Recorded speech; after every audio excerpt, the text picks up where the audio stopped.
میں سنا خانی شیر لسان میرے مولا نے بتایا میں یہ کہنا چاہتا ہوں اگر اہل بیت سے جس کو محبت ہے ان کے دشمن کی کاٹ کرنی ہوگی 1 2 3 کی کاٹ کرنی ہوگی 1 2 3 کا مطلب ابو بکر عمر فاروق اور عثمان کی کاٹ کرنی ہوگی ان کو کافر کہنا ہوگا اور مجھے میری جان جاتی ہے تو جائے یہ جشن ہے ہم نے جشن میں کیا السلام علیکم۔ بعض جاہل قسم کے لوگوں کی یہ ذہنیت بن چکی ہے کہ جب تک خلفائے ثلاثہ کے ایمان کی تکفیر نہ کی جائے اہل بیت سے محبت کا اظہار نہیں ہو سکتا، اور اس طرح کی ذہنیت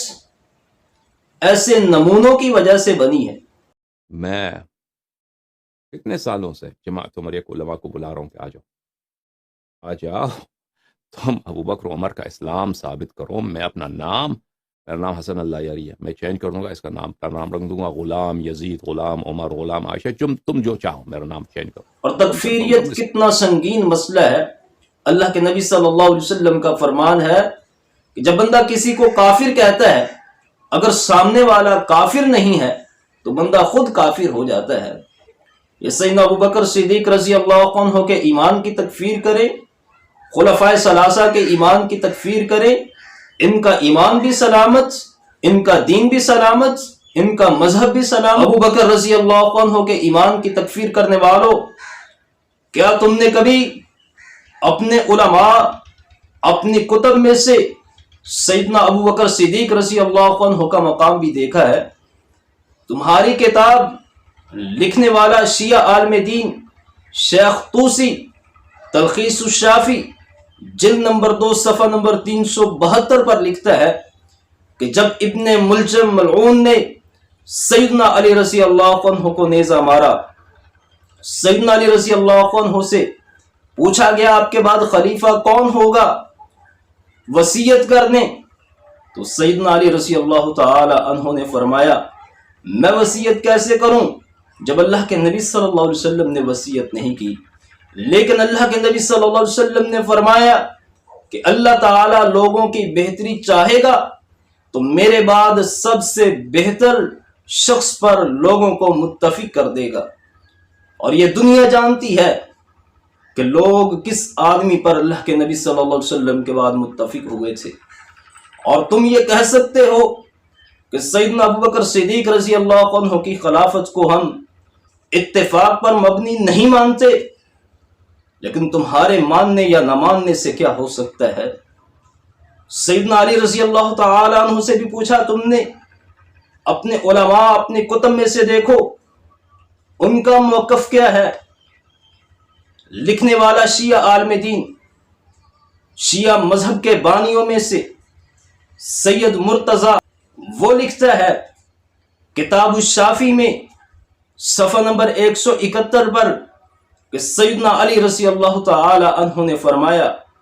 اگر اللہ تعالی بہتری چاہے گا میرے بعد بھی ایسے آدمی پر لوگوں کو متفق کر دے گا جو ان کے لیے بہتر ہوگا، جیسے اللہ کے نبی صلی اللہ علیہ وسلم کے بعد اللہ تعالی نے لوگوں کو بہتر آدمی پر متفق کر دیا تھا۔ اور سیدنا علی رضی اللہ تعالی عنہ تو فرمائے کہ ابو بکر صدیق رضی اللہ تعالی عنہ امت کے سب سے بہتر آدمی تھے اور تم ان کے ایمان کی تکفیر کرو۔ سیدہ فاطمہ الزہرا رضی اللہ عنہ کے شوہر حسن و حسین رضی اللہ عنہما کے والد سیدنا علی رضی اللہ تعالی عنہ، سیدنا ابو بکر صدیق رضی اللہ تعالی عنہ، سیدنا عمر فاروق رضی اللہ عنہ کے بارے میں فرماتے ہیں کہ یہ امام الہدا ہیں، شیخ الاسلام ہیں، اللہ کے نبی صلی اللہ علیہ وسلم کے بعد مقتدائے امت ہیں۔ لکھنے والا امام بھی تمہارا، کتاب بھی تمہاری، کتاب الشافی جلد نمبر 2 صفحہ نمبر 428 پر یہ روایت موجود ہے۔ سیدنا ابو بکر صدیق رضی اللہ عنہ،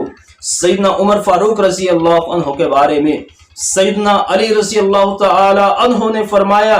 انہما امام الہدا و شیخ الاسلام، وہ دونوں امام الہدا،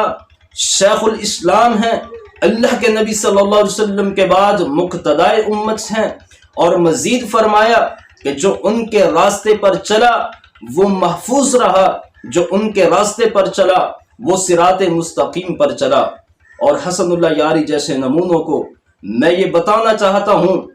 مجمع البیان تفسیر تمہاری لکھنے والا شیخ طبرسی امام بھی تمہارا، والذی جاء بالصدق وصدق به اولئک هم المتقون، کہ وہ آدمی جو سچ لے کر آیا اور سچ کی تصدیق کرنے والا، وہ لکھتا ہے سچ لے کر آنے والا اللہ کے نبی صلی اللہ علیہ وسلم ہیں، اور سچ کی تصدیق کرنے والا سیدنا ابو بکر صدیق رضی اللہ تعالی عنہ ہے۔ آج کی گفتگو میں آپ کے سامنے سیدنا ابو بکر صدیق رضی اللہ تعالی عنہ کے بارے میں سیدنا علی رضی اللہ تعالی عنہ اور شیعہ علماء کا موقف آپ کے سامنے رکھا، اور جس سے یہ بات واضح ہو جاتی ہے کہ سیدنا ابو بکر صدیق رضی اللہ تعالی عنہ اور ان کی تکفیر کرنے والے یا خلفائے ثلاثہ کی تکفیر کرنے والے یقیناً وہ شیعہ مذہب کے پیروکار نہیں ہو سکتے۔